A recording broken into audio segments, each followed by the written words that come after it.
Hi, I'm Lindsay. I'm going to be telling you today about how to map your existing project plans into a Sharktower plan. So if we start with what your existing plan might look like, it might be in Excel or Microsoft Project, but it probably looks something like this.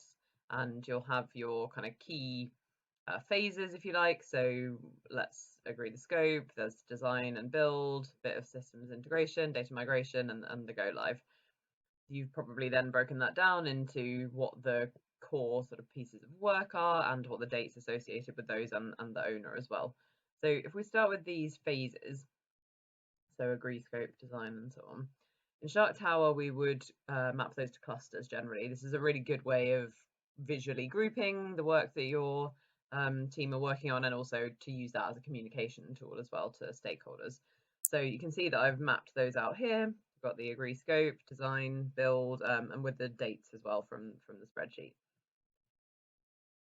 If we move on to that lower level, so in Sharktower, these would be what we call activities, which are the kind of lines in the plan, the delivery map. So we would take those and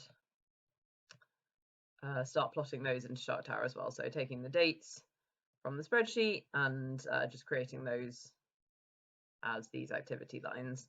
One thing to bear in mind when you're doing that is thinking about who the owner of that activity is. So which team are going to be ultimately responsible for that. So in this case, it's the systems integration team, but you can split out the entire project team into the different sub teams, work streams, they're called in Sharktower, which are going to be delivering the project. And you should pick the kind of ultimate accountable owner for each piece of work to be the work stream for that activity line. To create an activity line, it's pretty simple. You're either using the plus button at the end of an existing one, or if you go to activity mode, then you can click anywhere on the canvas and click again to create one.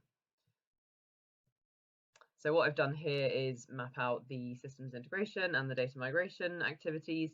And when you start doing that, it should become apparent where there might be dependencies. So in this example, we probably can't identify which what needs to be migrated until we've done kind of establish which systems we're going to be migrating.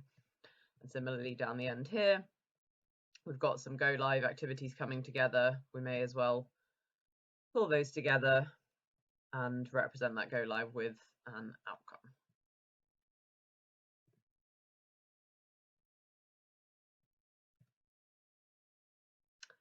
Now, if we go down a little bit further, so the kind of layer below that would be the individual actions that need to be done in order to achieve that activity. So in this case, systems deep dive. That's pretty vague, what actually needs to be done in order to achieve that. So we can see here in this example plan, we've got the breakdown of all the different work that needs to be done, creating data dictionaries, getting architecture diagrams, that sort of thing.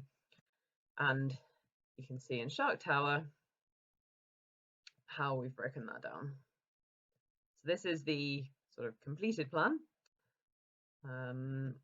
And the way that we can look at the further breakdown is in here. So here we've got all of those lower level pieces of work from the spreadsheet, and you can see that they are kind of part of the systems deep dive bigger piece of work. Now the way to create a new one is to press the plus button, create a task. You can see that it's inherited that as its activity, and maybe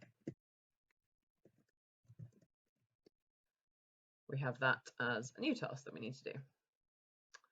So hopefully that's given you a bit of an idea of how you might translate what you have in an Excel file or a PowerPoint file or a Microsoft project file into a plan in Sharktower. Thanks for watching.